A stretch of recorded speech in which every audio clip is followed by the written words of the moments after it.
Without further ado, I am going to send it straight over to Adam. Take it away. All right. Thank you, Heidi, and thanks everybody for having me. Thanks for coming. I'm going to tell you a little bit about the story of method today, and I'm going to bounce around to a couple of different topics that I think are interesting in the way that business can be used today as an agent of positive social and environmental change, and that's going to touch technology and creativity and a bunch of different things. The story of method, like a lot of businesses, starts with the frustration of its founders. In this case, it's myself and my high school buddy, Eric Ryan, who's the guy on the right up there.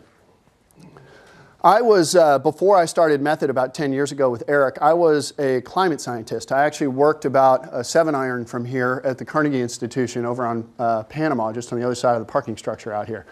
And while I was at Carnegie, I had been a product designer before that. And at Carnegie, I came there because I was really interested in environmental science, and I wanted to work directly on the issues. But in my 4 years there, I learned a couple of things about what really kind of motivates me. The first was, well, first of all, there's a lot of brilliant scientists over at Carnegie, and unfortunately, I wasn't one of them. The second was that I was growing frustrated with the fact that the output of our work there was scientific in nature, and it was about writing articles in journals, and it was working on the Kyoto Protocol. And it was reaching an audience, but that audience was one that was already concerned about environmental issues. And for me, what I really wanted to do was reach everyone else. I also noticed at the time that every brand that I tried to use as someone trying to live a more sustainable lifestyle, this is 15 years ago, asked me to make a sacrifice. The core proposition was the earth is dying, you need to save it, so buy this ugly product that costs too much, it's brown, it doesn't work, and you have to hide it under your sink. And I actually couldn't think of a brand in history that had ever been successful based off of a proposition of sacrifice. I mean, even diet brands are about healthy eating and healthy living. And at this time, I actually moved into a flat, this flat on Pine Street in San Francisco. I described as, we lived there with 3 other guys, and I describe it as an ironic place for a cleaning products company to be born. It was exactly as clean as you would expect 5 male 25-year-olds apartment to be. But Eric comes from a branding and advertising background, and he's one of the most brilliant brand marketers that I've ever met. And he was starting to look at big consumer categories and ask the question, why are we seeing a reinvention and interesting brands in each consumer category, but not quite everywhere? And so we started looking at the cleaning category, and this is what we saw. We saw a sea of sameness. All of the products very similar in their proposition, their design, and certainly in their communication. As we dug further, we got a couple of clues that this was a place where there might be some opportunity. The first was we were really starting to see a macro consumer trend of the styling of the home, or people becoming a lot more vested in the things they were curating for their homes and how they were taking care of it. Concurrently with that, whether it's a blessing or curse, I have a degree in chemical engineering from this great university. And what that means is looking into these categories and what the chemicals were that made up these products, I was able to I started asking myself a question: what was dirtier, what we're cleaning up or what we're cleaning with? And that started to be a question that we were asking right as sustainability as a movement was starting to catch a little bit of mainstream momentum. And so, we learned, cleaning was a dirty business. And so there was a basis of a business plan there. And that's how it started. That became our mission, to rid the world of dirty. And it's a mission that we're still 100% committed to today, more than 11 years later. Part of what we do is really simple. We bring scarcity, we bring things that are scarce to these categories. Fun is one of them. We put naked people in advertising. We'll talk a little bit more about that in a second. And initially we were kind of toying with this idea, innovative for the home, or starting to ask questions about blurring the lines between who we are and the experiences we have in our home, blurring the lines between personal care and home care. And that just bringing those very simple ideas started to form the nucleus of what we thought was a business idea. And so what we did is we quit our jobs and we said, all right, we're all in. We're going to start this revolution and we're going to take on the largest of the large of global multinational companies, and we're going to give it a go. And so we started the revolution in this 200 square foot office above a bridal boutique on Union Street in San Francisco. Our first goal was really to get the product designed. And Eric and I put our life savings into this business. It was a small 5-digit number at the time. And we still have that fully invested in the business. We're all in. And the idea was we wanted to use that money to try to develop the most premium and most high quality product that we could. Part of that was leveraging bottle design. And we actually spent over half of that money building a mold for our very first bottle, which is just a very simple, elegant, kind of bullet-shaped bottle. That meant skimping on everything else that we could, including when we made the decision that photography would be a really interesting way a really interesting graphic direction for the products, because it was something that was very elegant and personal but had never been used in the cleaning space. It meant using me and Eric's girlfriend at the time as the models. That's Eric actually shooting the pictures. He was in a photography class at the time. And we certainly couldn't afford sales staff. So we did it the old-fashioned way. That was, this is how we do it. We put on a tie, we get a bag, and we'd get 4 homemade products. And we would drive down to a grocery store. We'd walk into the grocery store at 6 o'clock in the morning. We'd corner the store manager, and we'd start pitching him on why he had to have Method on his store shelves. And if anybody have ever done anything like that, you realize we got a lot of doors slammed in our face. We were kicked out of pretty much every grocery store in the greater Bay Area. But we persisted, and on one faithful day, February 28, 2001, after about a year of trying, we actually got this store, Molly Stone's in Burlingame, to say yes to us. There's a funny story about this day that I'll tell very quickly. We had been in this store before. We came in this day and we said, hey, we're back, what do you think? Store manager said, all right, guys, I'm going to give you a shot. You're going to have space on aisle 5, but you got to have product here in 4 hours. And we, of course, had no product. We didn't have any production. We didn't have anything. We had some prototypes. And so I went to the lab. Eric went back up to the city, grabbed the keys from all the workplaces of all of our friends we had given samples to. I made up juice. We got some bottles. We got some, inkjet printed some labels, stuck them on funnels, paper towels. We borrowed some wine cases from a friend of mine. And I bought that invoice book on the way down. Back down to Burlingame, which is the type you kind of rip off and sign and hand to them.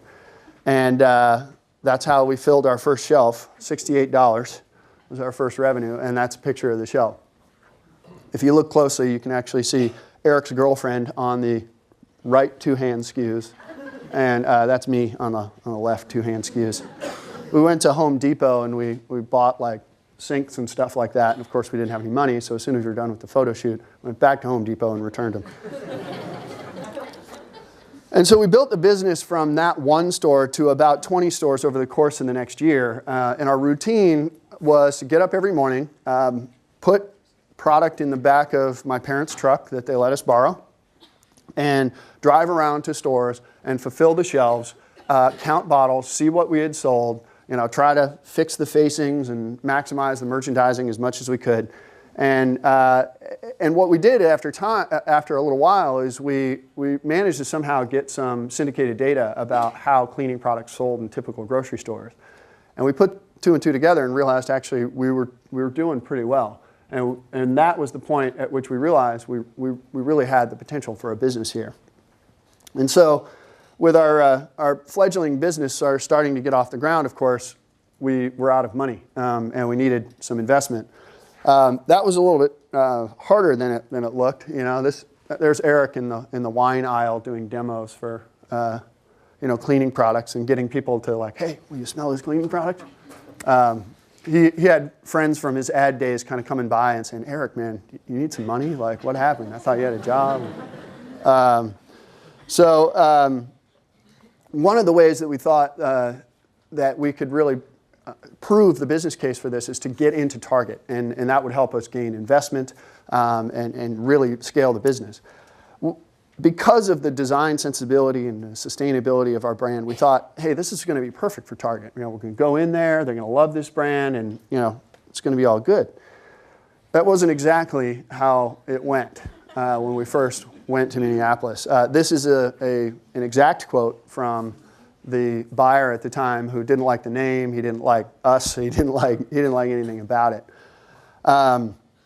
And so, here you are as an entrepreneur. You've invested your life savings in this thing. You've run out of money. You're going to your big whale that you're going to land in order to take your business to the next level, and you've just been told a snowball's chance in hell. And so, this was a low moment, and it was one where we have some values at Method that I'll talk about later. But one of them is, what would MacGyver do? And that's really about resourcefulness, which is a requirement of any startup. And so our first MacGyver moment was hiring and bringing to the fold a famous designer named Karim Rashid. This was a time when Target was starting with Michael Graves and other designers. They were starting their cadence of bringing designers into sort of what they called class for the masses. And we thought, okay, we're about design, and if we can really hook ourselves up with a really well-known designer, bring that design to the Method product, then maybe we can get back in. So, excuse me for a second. So what we did is we used some of Eric's advertising connections, and we managed to get a meeting with the marketing group at Target. So keep in mind, at most retailers, the merchandisers or the merchants are very different from the marketers. So the guys and gals that run the television commercials are very different from the buyers. And we've been told no by the buyers, so we go in to the marketers, and the marketers were more enthusiastic about this concept. They saw the potential, the sizzle, they liked it. Okay, this is a cool concept, and they invited some of the buyers in. And we got Karim Rashid to fly to Minneapolis. He's a typical designer guy. He's about 6'4". He was wearing a white suit and pink goggles, and his larger than life presence. And we put on this dog and pony show. And of course, the merchants were none too pleased that we had kind of done this end around. But what ended up happening during that meeting is I was actually not at the meeting because I was developing this product up here on the right, which is a dish soap that dispenses out of the bottom. You pick it up and squeeze it, and dispenses out of the bottom, based off of an insight that would be a better way of doing of how to do hand dishwashing. So I had developed this prototype, of course. At the very last minute, we send it first overnight to Target. The guys don't have any chance to squeeze it or test it out or anything. It goes around the table, and the buyer, who says snowball's chance in hell, picks it up, squeezes it, and he said, oh my gosh, even I would buy this. And that was, the Hail Mary pass was complete, and we got, our equivalent of our next chance, which was we got distribution in 100 Target stores on a test basis, 50 in Chicago, 50 in the Bay Area.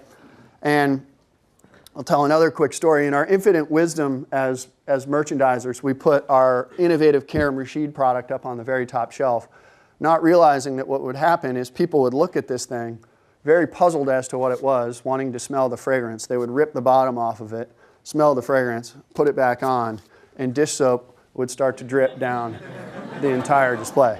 You laugh, but that was another low moment where, imagine you've got 100 stores, you finally got your shot, you go into every store, and there is dish soap all over everything. And cleaning up dish soap is not fun.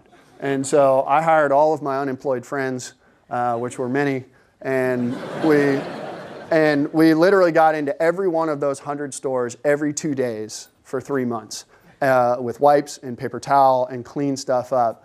And we had been given visibility to the data of how we were doing, and the hurdle rates that we were given were the hurdle rates of a national brand that's well known, has 100% awareness on on price discount on end cap. And we were on end cap, we were unknown, and we were not discounted at all. In fact, we were premium priced.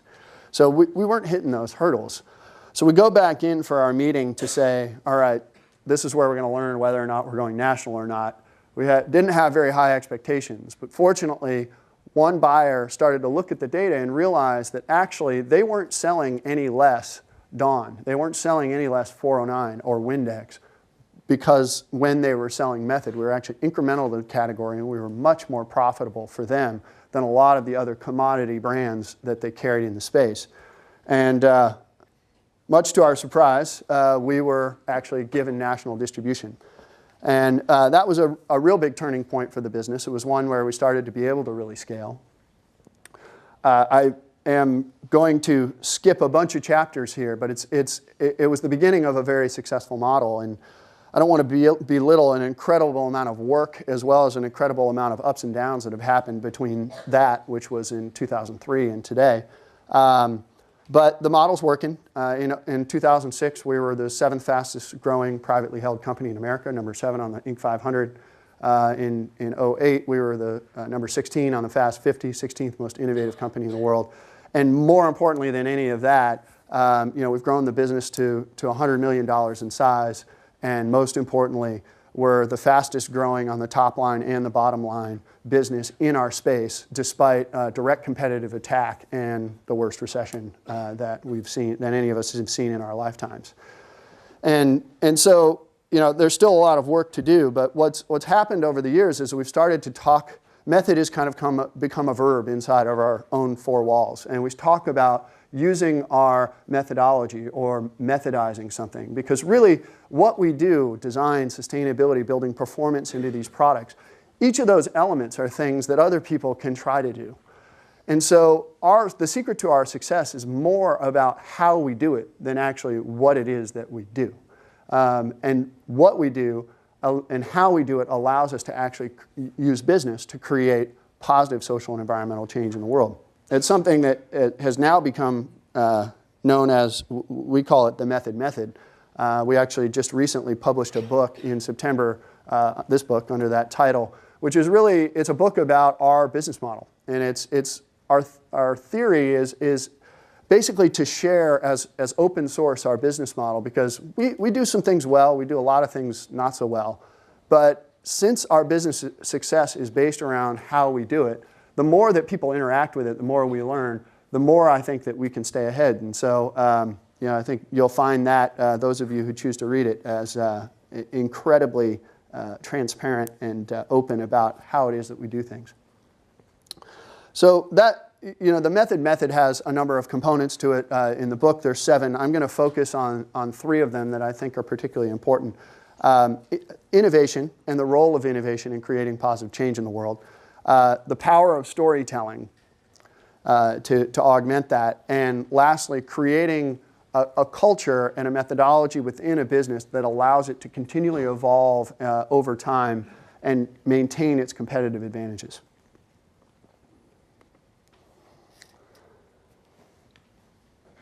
So the first is innovation. Innovation is a word that's talked a lot about, and it's actually really hard to define. I think what's really unique about what we've done at Method is we've actually figured out a way, really, to use innovation to create positive social and environmental change through business. And the secret to that is serial innovation. It's as a business committed to sustainability, we're committed to progress, because there is no sustainable product yet. So when we do something innovative, we have to get people to follow it so that we can do something more innovative than that and keep going. And as long as we do that and change the rules of the game, then we're changing the rules of the game away from scale, which is what our competitors are good at, to creativity, technology, and design, which is what we're good at. So before we get into our innovation model, I think it's actually important to level set about what is the lexicon, what is the feeling of, and what is the language that is used to describe cleaning products. So I've got a little video. We never actually published this, but it's a video that kind of, I think, captures pretty well. We did it for internal purposes, captures well the spirit of where cleaning products have been in the past.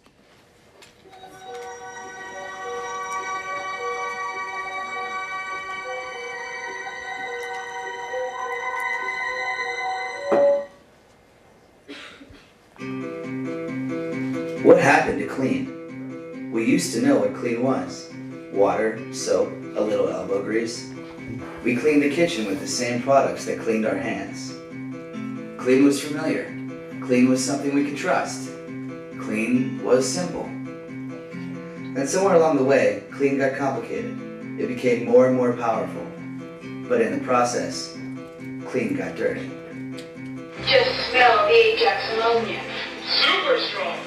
We added chemical after chemical to clean, convinced the more toxins we added, the better clean became. And where ammonia counts, Ajax means less work. We covered surfaces with ammonia, soaked hands with triclosan, softened clothes with beef fat, and started a dangerous love affair with bleach. 2 bleaches are better than 1. We became obsessed with odor, with shine, with sparkles, forgetting things shouldn't just look clean, they should actually be clean. We made clean triple strength, super concentrated, pine scented, and ultra bright. And in doing so, we damaged our eyes, our lungs, our skin, and our homes. We let toxic chemicals drain into our waterways and pollute our air supply. Suddenly, we had to protect ourselves from clean. Yellow rubber gloves became a staple, childproofing became $1 million industry, and the dirtiest place in the house turned out to be under the sink. Bam! Without rinsing! But I have the cleaning power of a giant. Pepper on dirt. You need kaboom! Killing germs. New ammonia power. The better bleach. What have we done to clean? Why have we made it so toxic? Why have we made it so dangerous? Why have we made it so dirty? So clean. Ammonia over top. It's more ammonia.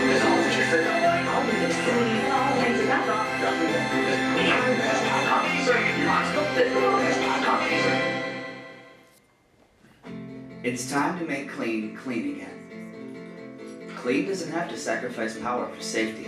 Clean can remove bacteria without removing brain cells. Clean can strip grime without stripping hands. Clean can clear filth without clearing forests. Clean can be free of toxic residue. Clean can have no consequences. Clean can be clean. Method, a cleaner clean.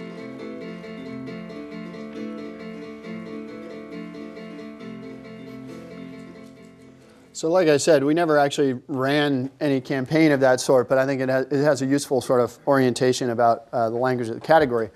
What I want to talk about is the case of laundry detergent, because I think we've proven out this ability to use innovation to create positive change most in the laundry category. Nowhere was this language more relevant and more used than in the laundry space. Everybody knows that laundry forever has been bigger is better. But as we started looking into the category, you know, we took our usual lens, which is how do we redesign this thing not only from an aesthetic standpoint, but from a sustainability and actually from a technology standpoint. We started from a place we normally start, which is asking ourselves, what does a truly sustainable laundry detergent look like? And that, it turns out, is actually not that hard to imagine. A truly sustainable laundry detergent is probably not a liquid that gets consumed all the time with every load with your laundry detergent. It's probably something where you've got a load of detergent in your machine, you press a button, it gets used, out the back comes dirty soapy water, you separate the water from the soap from the dirt, water and the soap go back in the front, dirt goes out, you use it in your compost or in your garden to grow vegetables. And actually, that technology pretty much exists today to be able to do something like that. And so you ask yourself the question, like, well why doesn't that exist? And I think it lends itself to something I'll talk a lot about, which is the role of adoption in the innovation process. So, starting with that end state in mind, what we developed was actually a couple of steps shy of that vision. What we first noticed in the laundry category, big dissatisfier, jugs. Big, messy, wasteful. You pour it, it spills all over the place, it's messy. And so back in 2004, we created the first triple concentrated laundry detergent. Now, it may not seem like that big a deal. There is some technology that's required to concentrate laundry detergent to that degree.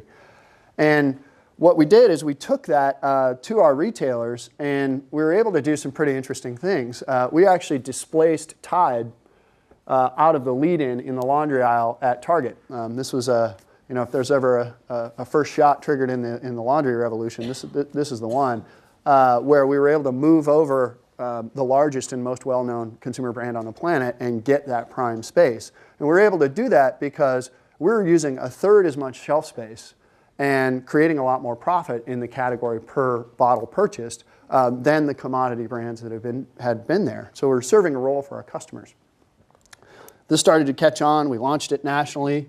We ultimately took this to Target or to Walmart a little while later. So this is now late '04. We take it to Walmart. I call this our Where's Waldo photograph. The method is on the second to bottom shelf there, the little blue bottle. But you can see how much less space it takes up. We actually didn't go ahead with this test with Walmart sort of for obvious reasons. We started a dialogue with Walmart that they very much carried on, which was about the role of compacting laundry detergent and making it smaller and more environmentally friendly. Obviously, that's a big thing at Walmart. What we saw was really interesting after that. So about 15 months later, All, a Unilever brand at the time, launched All Small and Mighty with some very similar graphics and language around a triple concentrated laundry detergent. They started to run ads. The one on the left ran in August of '04. The one on the right ran in October of '05. Interesting quote from a Unilever intern, anonymous, at the bottom. Which I find particularly interesting a couple of years later, May 24th, 2007, when Helena Misk, Unilever's marketing director, said, "We're delighted that everyone has decided to follow our lead after P&G and all of the other laundry brands at the pressure of Walmart went to compacted formats." That actually happened, it was done and dusted by May of '08, so in less than 4 years, you've got the largest and one of the most stodgiest consumer categories on the planet with the most ingrained consumer habits, laundry. You were taught how to do laundry by your mother, and so it's very hard to change. But here you have an industry with Method serving as a catalyst, working with customers to syndicate this movement, actually creating a change that ends up saving. These are numbers very similar to our initial presentation to Walmart, where 400 million gallons of water, 95 million pounds of plastic, and 125 million pounds of cardboard just from compacting laundry detergent, the scale of that category. So, I get asked the question a lot, well, okay, you got copied. Everybody went to these compacted formats, isn't that a bad thing? Well, in one sense, sure, but going back to our mission as a business to use business to create positive social and environmental change, that's an opportunity for us to innovate again. And that is exactly what we did. What we did this time is we took it a step further. We developed this product, which is, this is the same number of loads that you get in the typical large jug, but this is smaller than the size of a soda can. This is smaller than, or it's 8 times concentrated rather than 3 times concentrated. And the way we were able to do that, I don't have time to go into the technology, but just briefly, is to say that forever liquid laundry detergent has been water that you put detergents in. And just like putting sugar in your coffee, you can only put so much detergents in that water before you run out of room. And that happens at about 3 times concentrated. We developed an entirely new chemistry, which is the analogy is putting a tiny amount of coffee on the inside of your sugar. It allows us to actually concentrate laundry detergent by putting a tiny amount of water on the inside of detergent to 8 times. And it's something that is uniquely ours. And of course, that has further sustainability benefits that are immense. And we've since done a refill version of this. This is 85 loads of laundry detergent in a pouch. If you use these 2 products together, you cut down on the packaging and waste footprint of laundry detergent by over 90%, not to mention the carbon benefits and everything else. That's great. I love that. I'm an environmental scientist. I geek out about that. But the most important thing about this product is not any of that stuff. The most important thing about this product is it's the world's only one-handed laundry detergent. It's light enough, you pick it up, 4 squirts in your laundry, you're done. And that solves a major problem that people have and a dissatisfier that they have with laundry detergent that makes this a product that is revolutionary in a very non-revolutionary category. And so this is sort of the model for us. If we can use innovation, build sustainability into the quality of the product, use design, we can create innovations that actually change people's minds about what a cleaning product is and what a cleaning product does. And actually, through a series of steps, we can actually reach that end state where you've got push-button laundry and a truly sustainable laundry detergent. We've actually built a business model that allows us to not be tied to the legacy costs of selling you liquid laundry detergent, lots of it, and getting you to overdose it, so that that business model allows us to actually evolve over time as things move more quickly. In other words, what's really important about our innovation model is that while technology and design and creativity are critical to our innovation process, I would argue that actually the most important part of it is adoption. Because you can create the most beautiful, the most sustainable product in the world, but if nobody wants to buy it, if you don't get a lot of people to buy it, then I would argue that it's actually not innovative.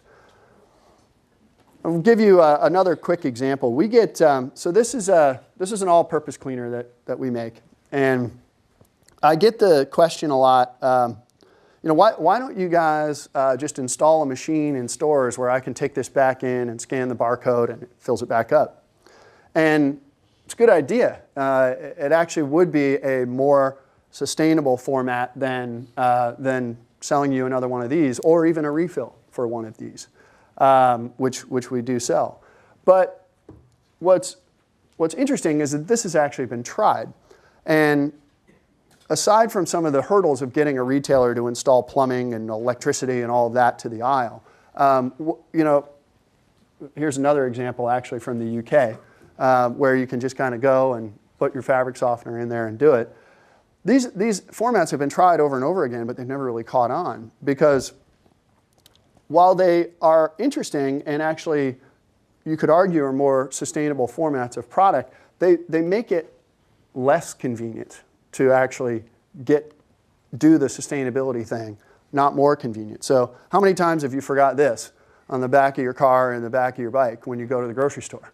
Now imagine trying to bring your bathroom cleaner, your toilet cleaner, your empty laundry bottle. It's not going to happen, right?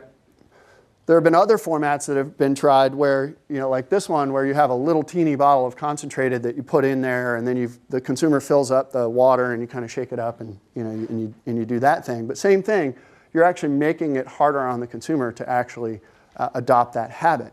And so without building that into the design process, you haven't actually designed innovation for adoption. And I would argue that's why these formats haven't necessarily caught on. What I think is interesting is, I mentioned we have refills for pretty much everything, and we have a refill for this product. The refill is a nice, more sustainable format. I mean, the starter unit comes in 100% post-consumer plastic. There's a lot of benefits to it. Putting it in a refill reduces the footprint of the system by a lot more. But again, you could argue that refill thing is a more sustainable format. But what we've done that's actually much more powerful is we've gotten people to use this format. And we've gotten a lot of people to use this format. And that gives us the license to innovate again, so that when we do, and whether we make a durable primary format or we find an interesting way to do refills in the store, when we do that, we're going to do that making sure that we design it such that it's more convenient, not less, for people to actually adopt that format, because that's the way that we'll be able to create innovation that creates change. So now I'm going to move on a little bit to the role of storytelling. So talked a little bit about innovation. Telling stories is actually really important because it's what allows you to connect the emotion of your brand with people. One of the most important things that we think about in creating stories is we want people to, method is very much a movement. It's a philosophy and a movement, and we want people to join that movement. We call ourselves People Against Dirty. Every bottle that we make says designed for and by people against dirty. And so how do we get people to try to join the movement? We do that by telling stories and by integrating elements of storytelling that we think are really important. The first is that every story has a villain.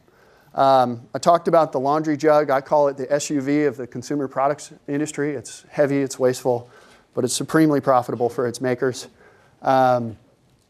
They trick you into overdosing. If you take a laundry jug cap and look at where the dosage line is, and you'll see that it's about half to a third of what you need for a full load. And what do most Americans do? Fill up the cap. So there's a lot of waste in that. The dirty little secret being that they're huge jugs that are mostly full of water. And so when we launched this product, we actually created a campaign. It was a spoof off of a drug-free America, so Jug-Free America. Say no to jugs. Are you a jug addict? Frequently overdosing. And you know, much like the naked people I showed earlier, we try to be a little tongue-in-cheek, and we try to create a little bit of fun with the brand experience of Method, because you know, let's face it, it's laundry. It's something that you know, most people don't really enjoy doing. One of the things we did is to point out the wastefulness and the messiness of this overdosing. We created this video called Laundry Smarts. It's wash day at the Smiths. Say, here they are now, ready to get started. Laundry can be hard, but step by step, it can be manageable. To start, grab one of the large jugs. You picked a big one, and bigger is always better. Now hold firmly with one hand and gently remove the cap. Make sure to fill only to the line. Neglecting this detail could end in a sticky mess. Lastly, just put it in the detergent. Make sure that, oh, now wasn't that easy? Let's try that again. You want fantastically clean clothes? With this compact but powerful tool, it's just 4 quick pumps, and you're done. Now, wasn't that a happy ending? Yeah, so not the type of thing that you would see from Unilever. Let's face it. But the other thing that's really important about doing something like this is, we're a business that doesn't have money for a massive media budget, and we're up against massive media budgets. So when we create content that's interesting, maybe a little bit funny, maybe something that somebody passes along to somebody else, it allows us to multiply our message much larger than our media spend would normally allow. And that is one of the critical ways that we're able to build our brand and get more people to join the movement as People Against Dirty. The second component of a story that I think is really critical is that stories must create participation. And this is something that we've been able to do. We have an incredible emotional connection between our what we call advocates rather than consumers and our brand. We get people that take pictures of themselves. They write letters like this that are effusive with praise. We get these every day. We get 4 times as many compliments as we do complaints sent to us, which is about the opposite of what you normally get as a consumer products business. We get people that take pictures like this with automatic dish detergent. It's fairly rare in our categories. We have a 9-year-old that made that butterfly out of one of our hand wash bottles in the upper right. I think she had some help from her parents. We have Dogs Against Dirty. We got Dogs Against Dirty down there. I mean, this is this is evidence of an emotional connection that you would not normally have with your bathroom cleaner. And really, I think one of the reasons because of that or the reasons for that is we're really blurring the lines between who we are and who we serve, who you are, and that's something that's very human for people. On the point of creating participation, we've done this in a couple of ways, some of which have been opportunistic and some of which have been planned, but I want to talk about an opportunistic one. Back in about the time I was selling that stuff to Molly Stone's and we didn't have any money, we were trying to prove the safety of Method products. And one of the experiments I ran is, even though it cleans as well as a toxic cleaner, I put flowers in a toxic cleaner and Method in water as an experiment. And I learned that a daisy would live as long in a bottle of Method as it will in a bottle of water. And if you put it in a regular cleaner, it dies pretty quick. And so we were using this photograph in a lot of our advertising and collateral for a long time, since about 2003. Well, in 2008, Clorox launched a brand called Greenworks. And Greenworks is a Clorox brand that's meant to be a greener product. And they trademarked the daisy, or the usage of a daisy on their packaging. And they didn't know that actually we had in what in the legal sense is known as prior usage. So if we've been using this thing, we can continue to use it. Well, one day they had a lawyer that didn't know this, wrote a nasty letter called a cease and desist letter and told us that they were going to sue the pants off of us if we didn't stop using the daisy immediately. So what we did is we said, okay. We sent them back a note, and we created this site, which is votedaisy.com. You can go up here, and you can click on that, and you can get the cease and desist letter that they send us, which said things like Clorox has invested millions of dollars in pioneering the green cleaning category, which is sort of interesting. And then what we did is, I'm just going to run this video from here. We created this video on that site.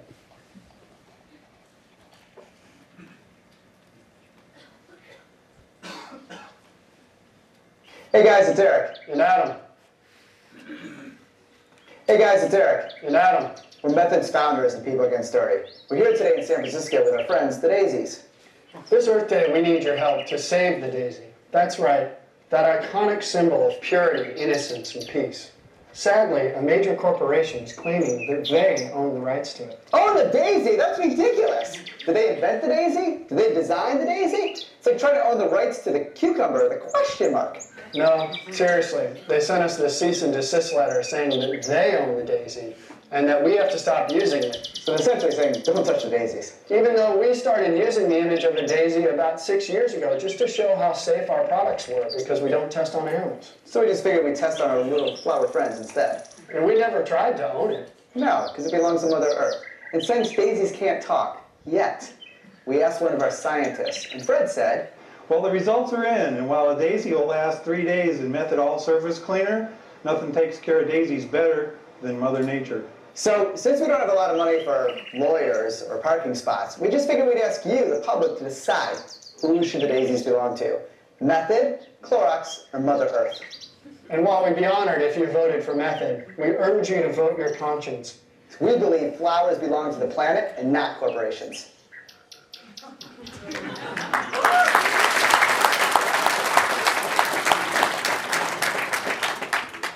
So as you can see here, oh, I lost my spot. Get down to it. Mother Nature is firmly in the lead. And more importantly, we got a tremendous amount of press on this. We got a lot of people that kind of took notice about what we were doing.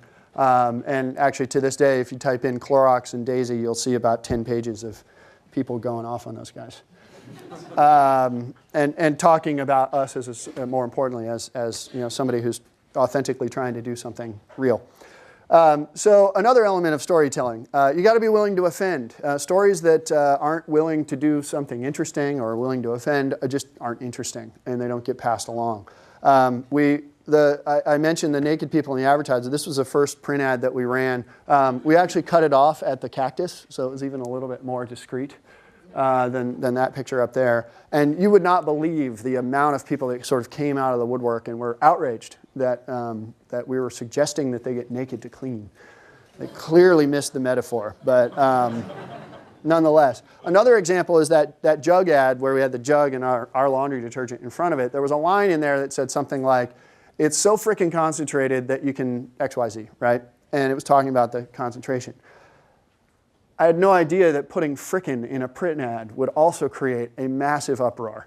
And I don't know how these people watch daytime television, but what was really interesting is when you do something interesting like that, and you step out a little bit, what can happen? It's The Tonight Show with Jay Leno. Let me tell you something. There's a reason you hire a professional advertising company to help you advertise your product, to get the point of what your product is. This says, for a jug-free America, Method laundry detergent. The secret is our patent-pending formula that is so freaking concentrated.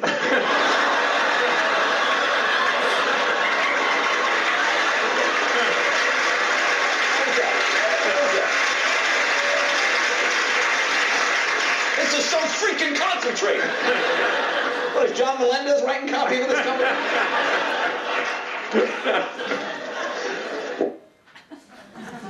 So there's no amount of money that can buy that. And that is just, it happened for free, essentially, by doing something that was a little bit interesting. So I'm running a little short on time. I'm going to start to move pretty quickly through some things. The best stories are first person. This is something we did, we actually, when we launched our laundry product, we were the only vendor to ever be able to go into Target headquarters and hand out product samples to everybody that worked at Target. We created actually a crowdsourced video.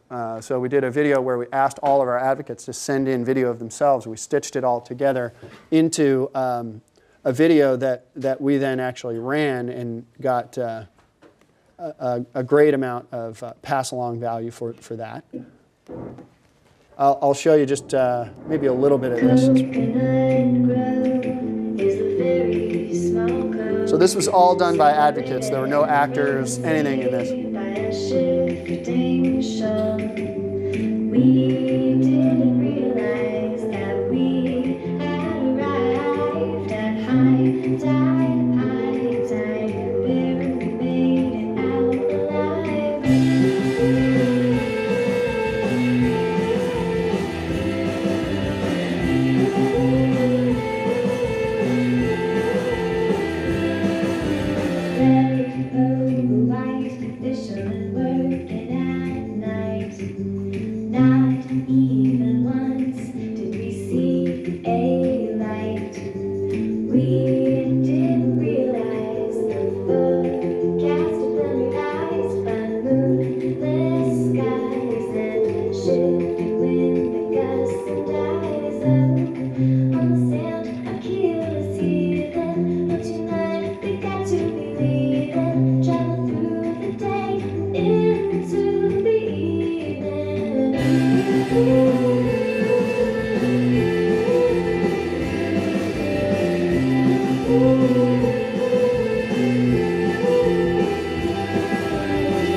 So that one, of course, is a little less edgy than some of the others that we were doing, but it was supporting one of the things that we were trying to do, which was to conquer the disbelief of that this little bottle would actually do 50 loads of laundry. And to be able to do that in a way that has pass-along value and actually gets your consumers to actually tell the story for you is pretty interesting. Promise this will be the last video. This one's just kind of fun. I'm Kai, chemist at Method. You might be familiar with this. At Method, we've been working on a concentrated detergent that works on tough stains but comes in a much smaller package. We've been told some people still don't believe this 20-ounce bottle packs such a punch. So we thought we'd clarify with a few in-office Method examples. 20 ounces of tequila can turn the creative team into a mariachi band.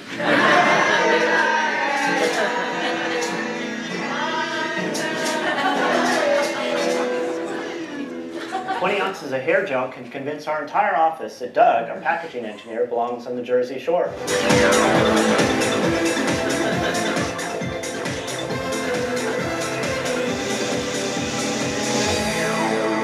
And 20 ounces of Method laundry detergent can do 50 loads of laundry.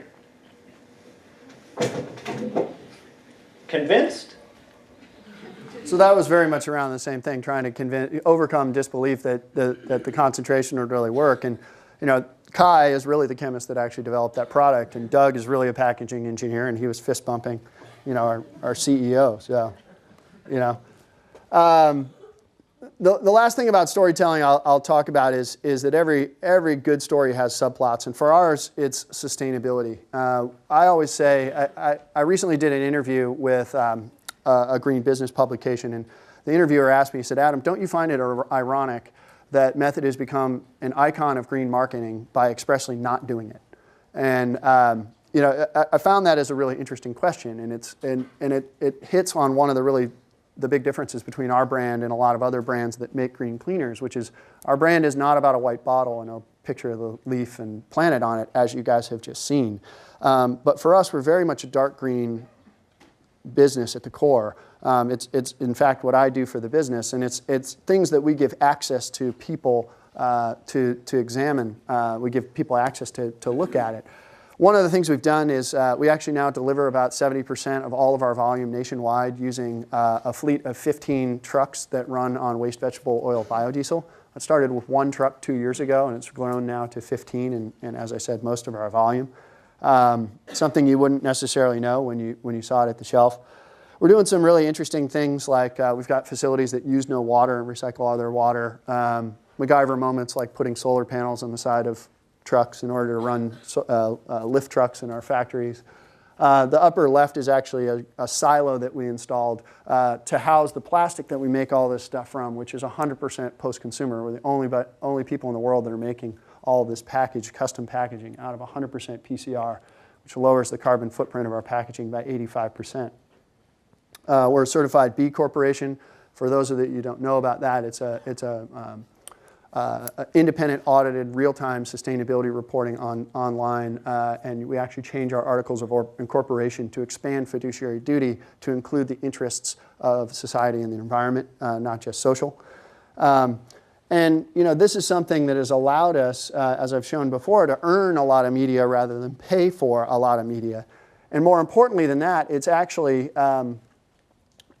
worked in our defense a couple of times. A quick case study is that a blogger about 2 years ago from a Fortune blogger on the CSR blog read a McKinsey study and kind of took out of context a statement that was made that she said a method widely praised for environmentally friendly practices refuses to compromise for the environment when it comes to the aesthetics of their products, which was completely not what was said, but that was her interpretation of it.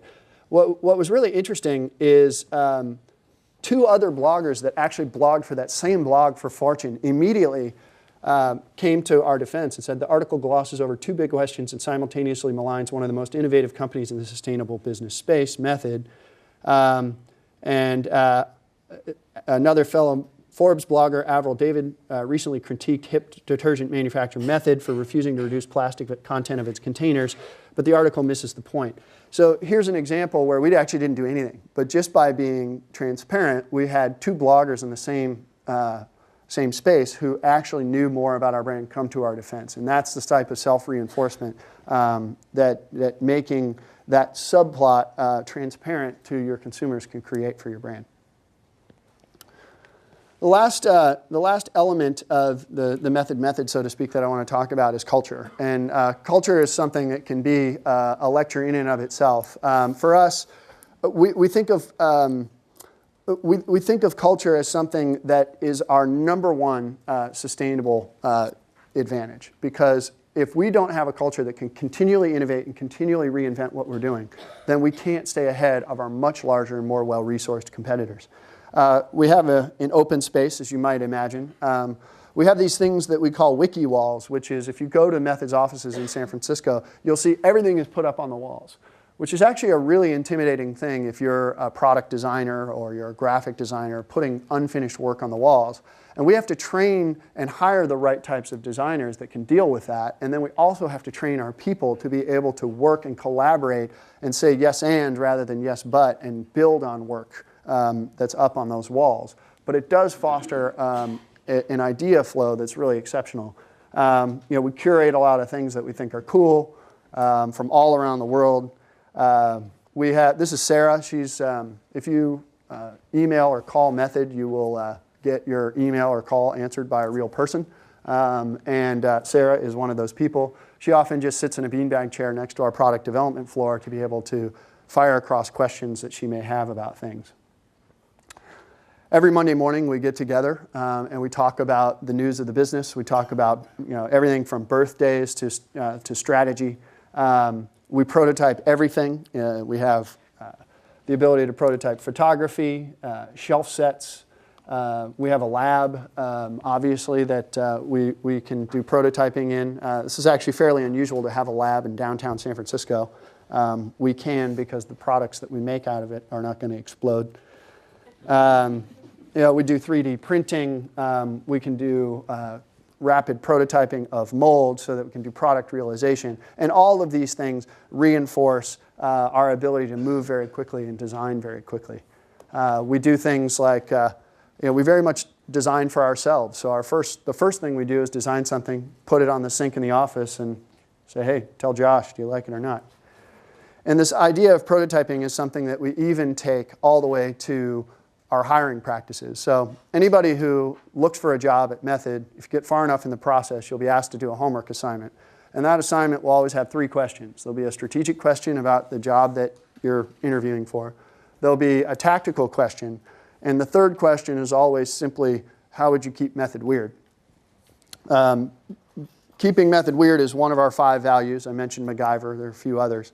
But what this does is it has an amazing effect to actually to orient the people that we hire around the mission that we have and the methodology that we have to actually succeed as a business. And what keeping Method weird is about is, how would you participate in the culture of this place? And the homework assignment has an amazing effect of separating the window shoppers and the good interviewers from people who will really be additive and contribute to the culture of this place, which is ultimately the secret of how we try to succeed in the marketplace. So, thank you very much.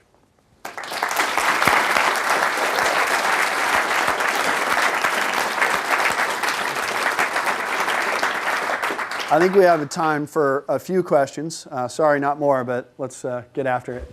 Do you patent your formulas? In some cases, sorry, mute that. The question is, do we patent our formulas? In some cases, yes. In some cases, no. What we usually patent is the technology. So like the technology that allows this thing to be inside out and more concentrated, we have a patent on that. But formulation is not something that's really worth patenting often, because the separations technology is such that the second we launch something, our competitors can analyze it and figure out the formulation. So, and then they could just tweak one ingredient a little bit. And so really, it's really about creating platforms that we can have as intellectual property, and then the model of moving very quickly. Let's go in the back, and then we'll come here.